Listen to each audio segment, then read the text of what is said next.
नमस्कार, मेरा नाम आलोक है। आप लाइव स्ट्रीज देख रहे हैं। हमारे साथ मौजूद हैं सीनियर जर्नलिस्ट ज्ञानेश्वर और आज हम बात करेंगे बिहार में जो ट्रांसफर पोस्टिंग को लेकर के बवाल मचा हुआ है। काफ़ी ज़्यादा संग्राम छिड़ रहा है। सियासतदान बड़े बड़े बातों को रख रहे हैं, लेकिन पद क्यों नहीं छोड़ देते? कई सारी दिक्कतें हैं, हम मानते हैं। वो अपनी दिक्कतों को दिखाते भी हैं। सीनियर जर्नलिस्ट ज्ञानेश्वर हमारे साथ हैं। बहुत दिक्कतें हैं उनको, बहुत दिक्कत है। ट्रांसफर पोस्टिंग कराया जाता है, फिर बाद में निरस्त कर दिया जाता है उस आदेश को। बहुत दिक्कत हो रही है, तो फिर पद पर बने रहने का क्या फायदा? कहते तो बहुत बड़ी बड़ी बात है। देखिए आलोक जी, ऐसा है कि अभी आपका तजुर्बा और अनुभव 5 साल का है, ठीक है, 4 साल का है। जब आप 1 दशक पूरा कर लेंगे ना, तो इस बीमारी को आप समझ पाएंगे। ये जो बीमारी है ना, ट्रांसफर, ये बिहार में कैंसर की बीमारी है। बिहार में सिर्फ 2 ही इंडस्ट्री बहुत ही फेमस रही है पिछले 3 दशक में। 3 दशक है पिछले 3 दशक में जी। क्योंकि बिहार में कोई इंडस्ट्री तो लगी नहीं जिससे स्वरोजगार, रोजगार और दूसरे संसाधन मिलते। तो बिहार में 2 इंडस्ट्री बहुत चर्चा में रही। एक इंडस्ट्री रही किडनैपिंग इंडस्ट्री, जो अब करीब करीब खत्म है, अपहरण उद्योग। और दूसरी इंडस्ट्री ट्रांसफर इंडस्ट्री। तो ट्रांसफर इंडस्ट्री कभी अधिक कभी कम ये चलता रहा है। आज ये कोई नया नहीं है। आज कोई नया नहीं है। आप याद कीजिए, कांग्रेस के जमाने में एक मुख्यमंत्री थे, मैं नाम नहीं लेना चाहता हूं, जिनके बारे में यह बात कही जाती थी कि जब तक उनके पास सुबह भरी हुई अटैची नहीं आ जाती थी, तब तक वे कुल्ला नहीं करते थे, ब्रश नहीं करते, दतमन नहीं करते थे, नहीं ब्रश नहीं करते थे। तो ये उस जमाने की बात है। और आपको वह दौर भी याद है कि जब कांग्रेस के बाद दूसरी सत्ता आई, तब ट्रांसफर को ही लेकर बवाल सदैव होता रहा, इस्तीफे तक होता रहा, थानों की नीलामी तक होती रही। देखिए, जब ट्रांसफर इंडस्ट्री की बात करते हैं ना, तो वो सिपाही तक जाता है, नगर निगम के कर्मचारी तक जाता है।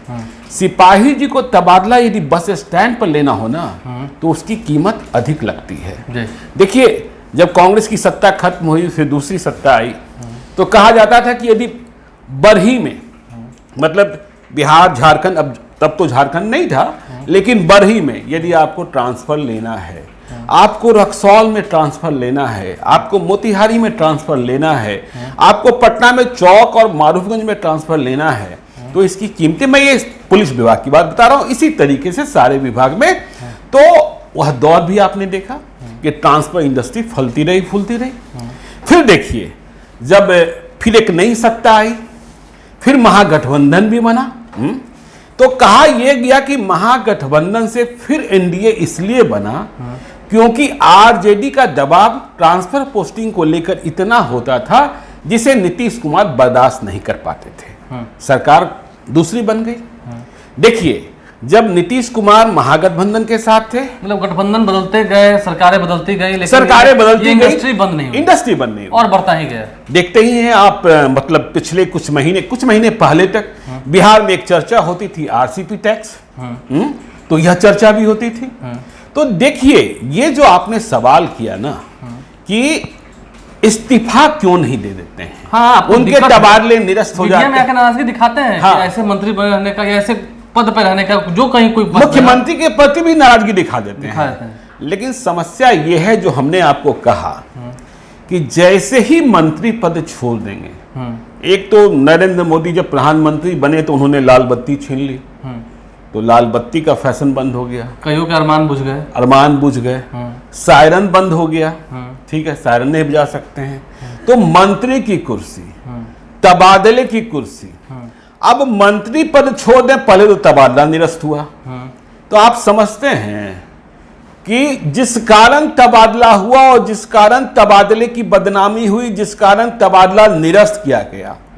अभी हम और आप 2 दिनों पहले एक रेस्तरां में पटना में डिनर कर रहे थे और बगल में कानाफूसी सुन रहे थे, फला का इतना डूब गया, फला का इतना डूब गया, वो वहां जाना चाहता था, वो वहां जाना चाहता था, क्या लौटेगा उतना। सवाल यही पैदा होता है कि जैसे ही आप इस्तीफा दे दीजिएगा, तो जिनका डूबा वे खड़े हो जाएंगे, लौटा दो रे मेरा भैया, क्योंकि तब तो आप मंत्री नहीं रह पाएंगे, नहीं रह गए हैं।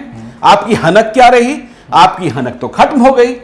तो मांगने वालों की भीड़ लग जाएगी। इसके बाद क्या होगा कि आप एक्सपोज हो जाएंगे।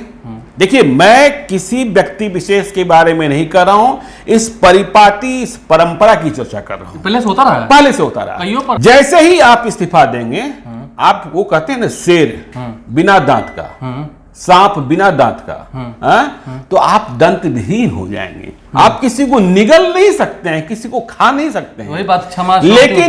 लेकिन जब आप मंत्री बने हुए हैं, तो जिसका डूब गया है वो भी इसलिए मांगने नहीं आएगा क्योंकि मंत्री आप हैं। कल भी आपसे ही उम्मीद करनी है, और यदि आपने जो जबरदस्ती की, वापसी की मांग की, तो कल दंडित करने का भी अधिकार आपको है। आप पहुंच जाएंगे सरप्राइज में, आप यह कर देंगे, कारण परीक्षा पूछ देंगे। तो ये देखिए, किसी एक विभाग में नहीं। और देखिए, इसके जो लाभान्वित होते हैं, वो लाभान्वित सिर्फ एक कोई नेता या मंत्री नहीं होता है। आपने सुना कि विधायकों की सिफारिश पर आप कई विधायकों से बातचीत करते रहे। किसी ने कहा मैं नहीं बोलूंगा क्योंकि उन्होंने मेरा कर दिया। तो विधायकों के पास भी थोक भाव में, तो जिनका हो गया वे नहीं बोलते हैं। कैसे बोले? हाँ, कैसे बोले? और जिनका नहीं हुआ वे मन महसूस कर रहते हैं। देखिए, हम और फिर देखिए, वो शो करते हैं कि हम आपके साथ हैं, अभी भी आपने। फिर देखिए, अब बिहार में अभी क्या है, अभी बिहार में एक पार्टी की सरकार नहीं है, ये नेशनल डेमोक्रेटिक अलायंस की सरकार है, एनडीए। हाँ, यदि इस्तीफा आप दे ही दीजिए, तो फिर जिन कारणों के कारण तबादले रद्द किए गए, तबादलों की सूची निरस्त की गई, अब उसकी जांच बैठ जाएगी। तो जो एक्सपोज नहीं होना है वो एक्सपोज हो जाएगा। अब वे लोग सामने आने लगेंगे कि हाँ मैंने दिया था। हाँ, देखिए, तब सरकारी गवाह बनना, जब आप मतलब पावर में नहीं रह गए, तो आपके खिलाफ सरकारी गवाह बनने वाले लोग बहुत हो जाएंगे। तो दरवाजा पर कोई पहुंचे नहीं, क्योंकि देखिए, राजनेताओं के बारे में एक बात कहा जाता है कि जो आजकल जो राजनेता हैं वे लेना जानते हैं, देना तो भूल ही गए हैं। जनता क्या करती है, नहीं करती है, जनता क्या समझती है, आजकल तो उनके कार्यकर्ता भी। तो कैसे इस्तीफा दे दें? नहीं दे सकते। इसलिए यदि आपका जब 10 साल पूरा हो जाएगा ना, और फिर आप अध्याय दर अध्याय, लेसन दर लेसन देखते चलेंगे, सरकारें दर सरकारें देखते चलेंगे, तो आपको इस बात का तजुर्बा हो जाएगा कि कहेंगे जरूर मैं ही बिल्कुल पाक साफ हूं, और मैंने जो किया मैं ही सबसे अच्छा हूं, और मेरे साथ अन्याय हुआ तो आप इस्तीफा दे लीजिए ना। लेकिन इस्तीफा नहीं देंगे, क्योंकि इधर से भी खतरा है, उधर से भी खतरा है। तो एक अपने यहाँ कहावत है ना कि निगलत बनी न उगलत बनी। तो ये वाली स्थिति है। जो पैसा दिया वो भी नहीं कह सकता है कि हाँ हमने पैसा दिया था, और अभी वो पावर में बने हुए हैं इसलिए मांग भी नहीं सकते हैं। मैं एक पुराने मंत्री का किस्सा सुनाता हूँ। ऐसे ही एक विवाद हुआ था, तो वो मेरे साथ फ्लाइट में आ रहे थे दिल्ली से पटना। तो मैंने एक चर्चा छेड़ दी कि आपने उसके साथ ऐसा किया। तो उन्होंने कहा ज्ञानेश्वर जी, मेरा हाथ उन्होंने पकड़ लिया, घर आई लक्ष्मी को वापस करने में बड़ा कष्ट होता है। तो ऐसा क्या है, जो एक जगह से लक्ष्मी आ गई है वो भी कुछ महीना रह लेगा, जिसके बारे में आप दूसरा कह रहे हैं, जो परेशान और जिसने आपको अपनी व्यथा सुनाई है, 6 महीने के बाद उसका कर देंगे, वो भी कुछ लक्ष्मी पहुंचा देगा। तो ये सिलसिला चलता रहता है। तो ये अभी आप देखते देखिए, ये सब देखना बाकी है। बिहार की राजनीति में बहुत कुछ देखते रहते हैं हम लोग, हम भी बहुत कुछ सीखते रहते हैं, और आगे बहुत कुछ तस्वीरें दिखेंगी।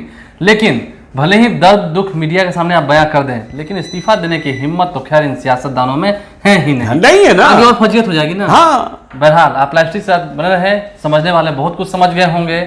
हमारे चैनल को सब्सक्राइब कर लें, साथ साथ फेसबुक पेज भी लाइक करें। धन्यवाद।